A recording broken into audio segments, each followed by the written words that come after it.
Ya estamos de regreso, está conmigo Maite Cortés, que me rectifico, no es autora de cuentos, es terapeuta del arte. Terapeuta de artes expresivas. Terapeuta de artes expresivas. Y narradora de cuentos. Y narradora de cuentos. A ver, cuéntame entonces, ¿qué cosa es ser terapeuta de artes expresivas? Bueno, terapeuta de artes expresivas para mí es una forma de utilizar las artes, ¿no? Para poder llegar al universo imaginal, en particular yo le hablo del niño interior de toda persona, ¿no?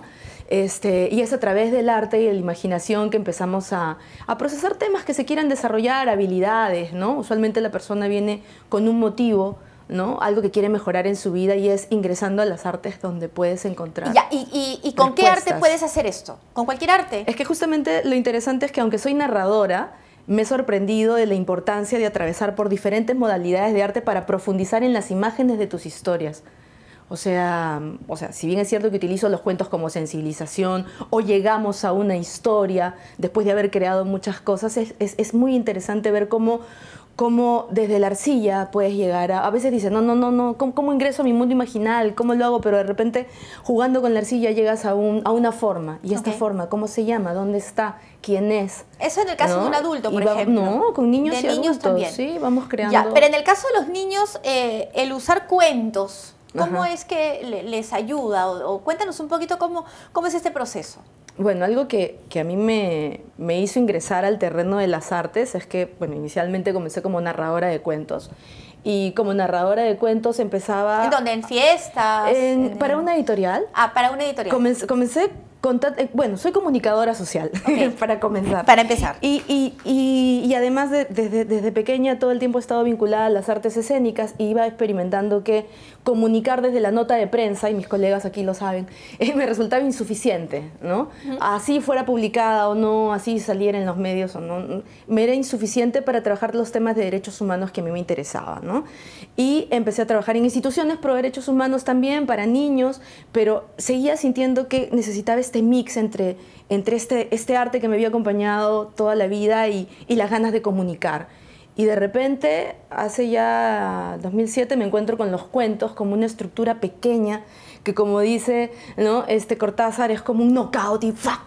Impactas, ¿no? Cuentos infantiles. Cuentos para niños, pero yo hablo cuentos para el niño interior o niña interior de toda persona. Ya, pero centrándonos en el universo infantil. Exacto. Que es el que le puede interesar a las personas que nos estén escuchando, que tengan hijos. Ya. Hablando del universo infantil, tú escoges, por ejemplo, para trabajar con niños, cuentos... ¿Cuáles? ¿Los típicos cuentos infantiles? Ah, no, lo que pasa es que... ¿Cómo es el proceso? Cuéntanos una de las cosas que a mí me ha orientado un poco en este mar de palabras, ¿no? Es el trabajar con un plan lector diferenciado por edades. Entonces, si bien es cierto de que trabajamos un determinado tema, a veces me dicen, no, yo quiero trabajar con mi hijito el tema del bullying, lo están fastidiando mucho, no sé qué. ¿No? Entonces, bueno, trabajamos ese tema desde los cuentos, pero de acuerdo a un plan lector donde trabajamos sobre la base de la edad del niño. ¿Dónde lo haces? ¿Qué tienes? ¿Un consultorio? Bueno, yo soy un taller. Soy una profesional independiente, trabajo independientemente como narradora de cuentos y hago talleres, ¿no? Para diferentes empresas, instituciones, ¿no? Pero te puede llamar una mamá y te puede decir, a mi hijito le están haciendo bullying en el colegio. Claro, y trabajamos desde la terapia de artes. Quiero que nos ayudes. Exacto. Y tú vas a la casa. Vienen a mi espacio para hacer una terapia. Van a tu espacio, claro. Ya. Lo que pasa es que hay diferentes formas de trabajar los temas, ¿no?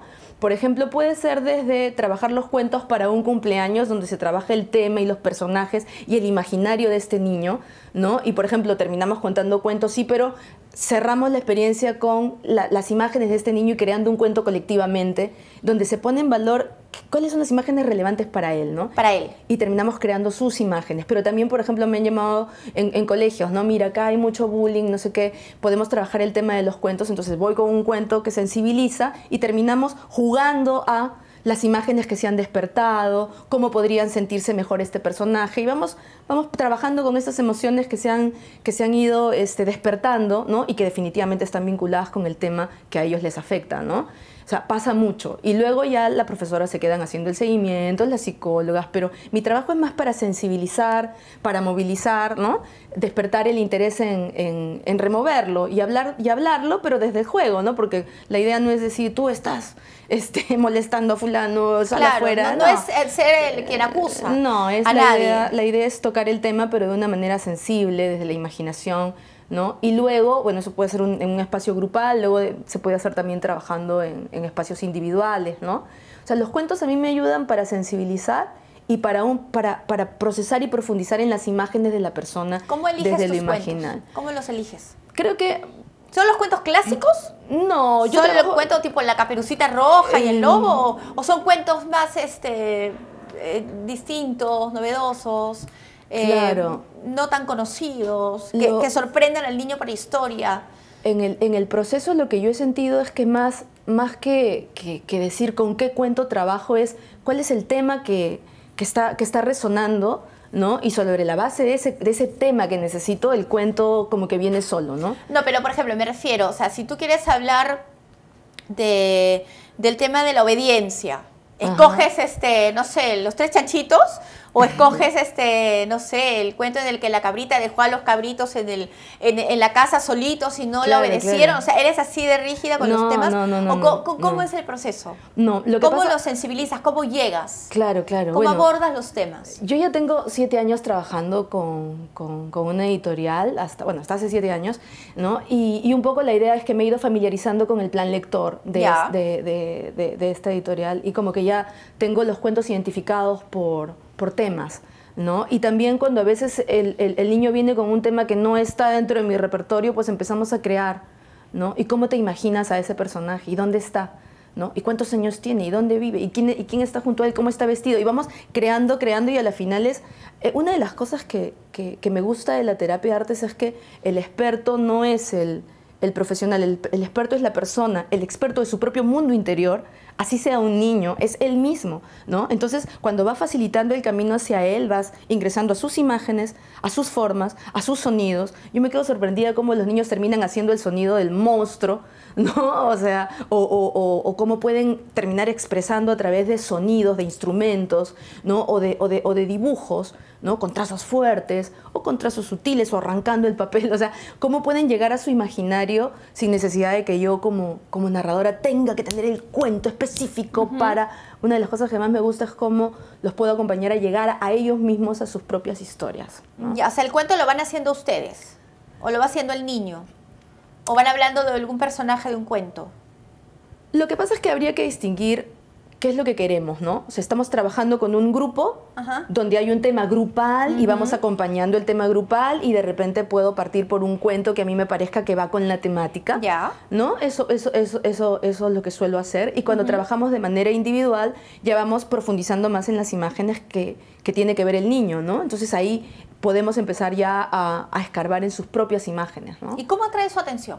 ¿Cómo logras que te escuchen, que te capten, que se interesen de lo que tú les estás diciendo? Algo que me gusta es la empatía. Ya.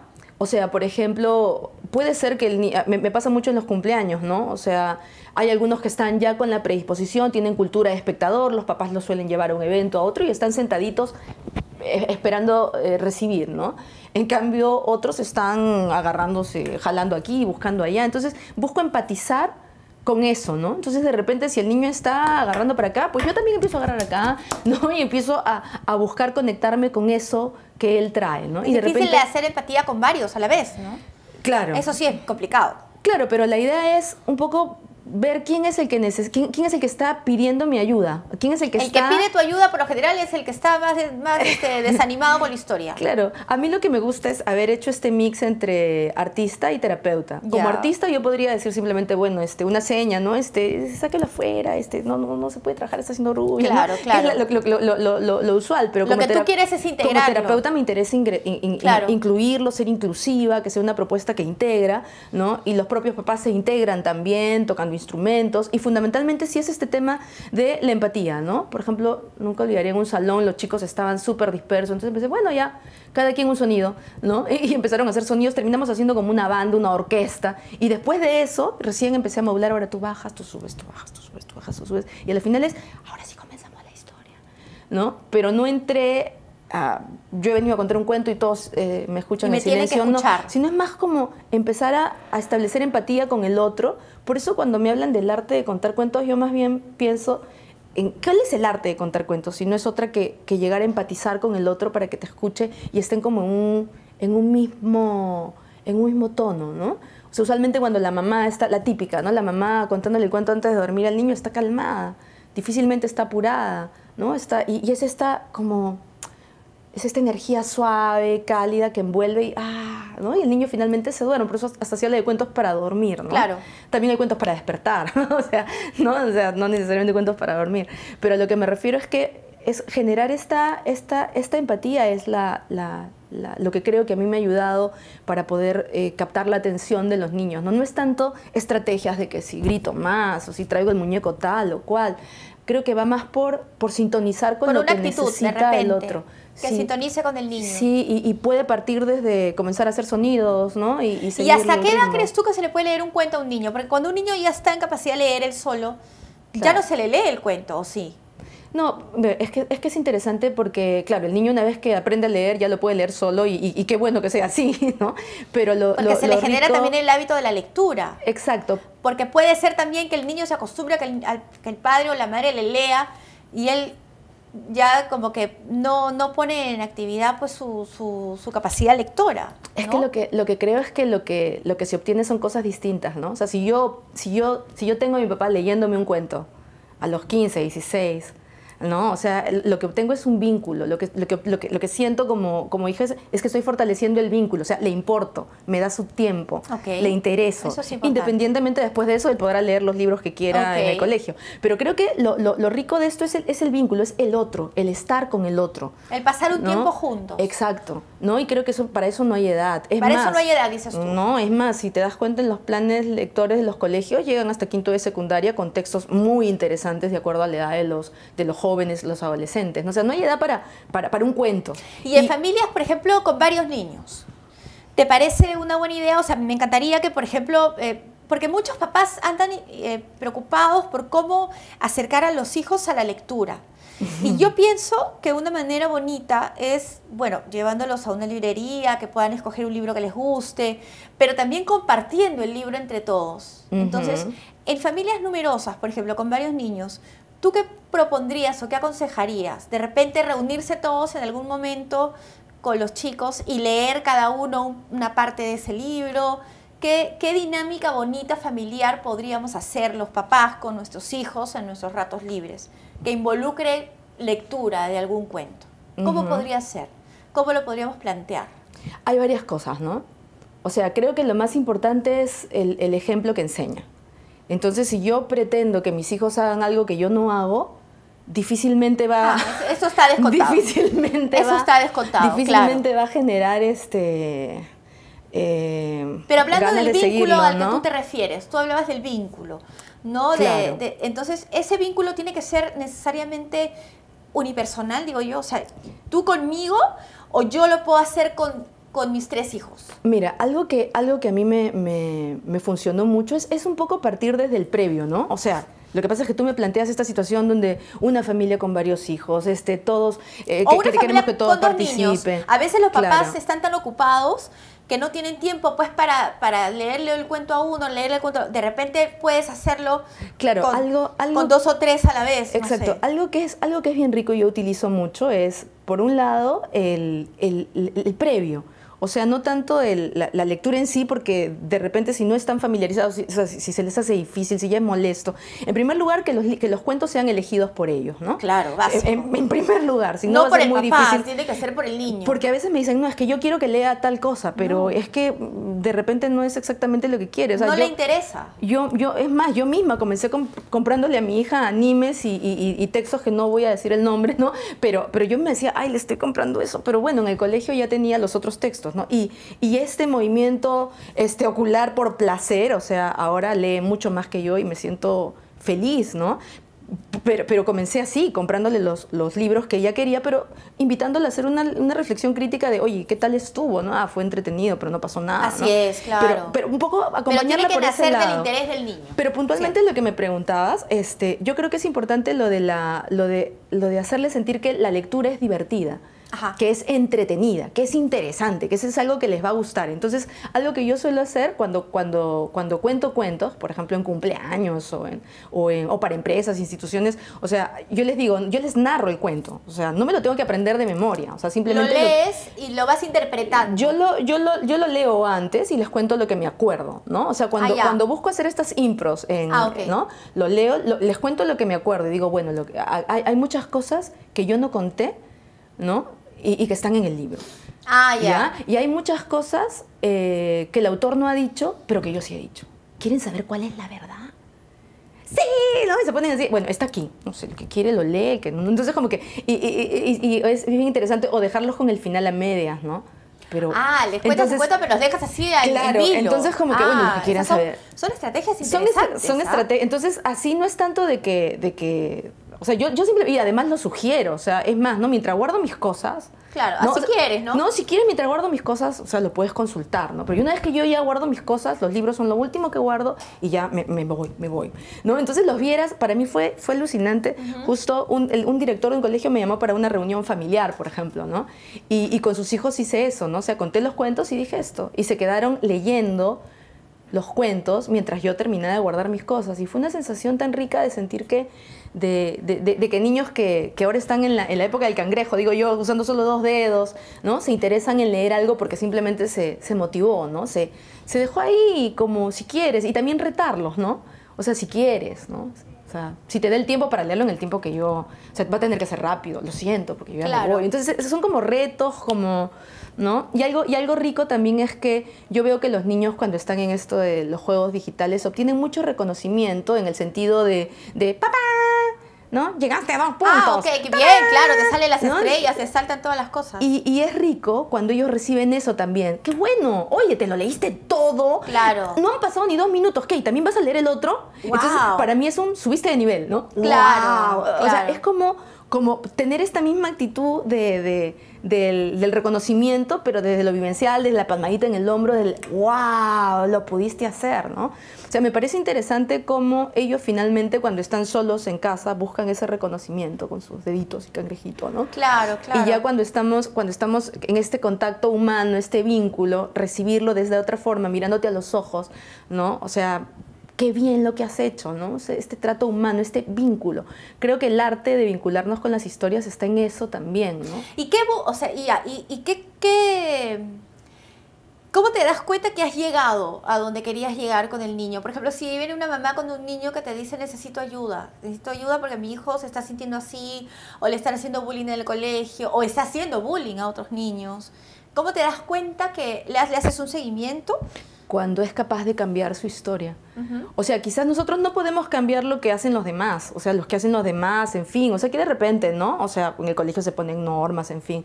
Pero lo rico es cuando ese niño es capaz de sentir que él puede cambiar su actitud respecto de lo que está pasando. Nunca llegas a aterrizar la historia del cuento y anclarla con su propia historia. No, lo que pasa es que lo que me gusta es que vayan surgiendo las imágenes como él las vaya trayendo, porque no es que directamente, depende del caso, ¿no? Claro. Y no, un poco lo que yo busco es que él vaya despertando sus imágenes, profundizar en sus imágenes, llegar a una historia, y cuando ese niño, o sea, puede cambiar el final de esa historia, pero es así como se quiere sentir el personaje, ¿no? Claro. ¿Me entiendes? Nunca me olvidaré el caso de una niña que se sentía como perseguida por un lobo, y le dije, ¿qué quieres hacer con ese lobo?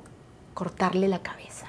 Córtasela, pues. ¿No? Y fue maravilloso porque, o sea, ella entre los sueños y entre los cuentos, porque era una mezcla de sueños, pesadillas con historias, y fue maravilloso cómo llegamos a ese, ok, hicimos una cabeza de lobo y una chita, ¿no? Dijo, con esto se la corto. ¡Pah!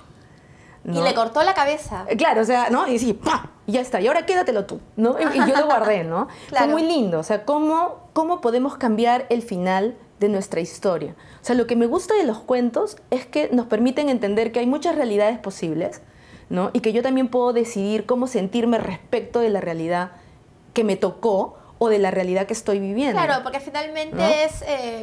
es un símbolo de lo que es la vida, ¿no? Al final, la felicidad, por ejemplo, es una decisión. Muchos dicen que te la trae el destino, pero yo creo que es una decisión personal. Uno decide ser feliz por una serie de factores, de cosas que hace en su vida, que lo encaminan hacia la felicidad. Es un poco también lo que tú haces. Gracias, Maite, por haber venido al programa. Muchas gracias a ustedes por la invitación. Me encantó tenerte y conocerte. Si quieres dar tu teléfono para que alguien te llame y te conozcan o puedas ir a contar cuentos a la casa de alguien, no sé. Sí, muchas gracias. Me encuentran en el Facebook como Maite Cortés, Cuentacuentos, y mi número es el 992856867. Siempre digo que la pasen de cuento, pero hecho realidad. Excelente. Gracias, Maite. Un gusto conocerte. Amigos, nos reencontramos el día de mañana. Que tengan una linda tarde. Chao.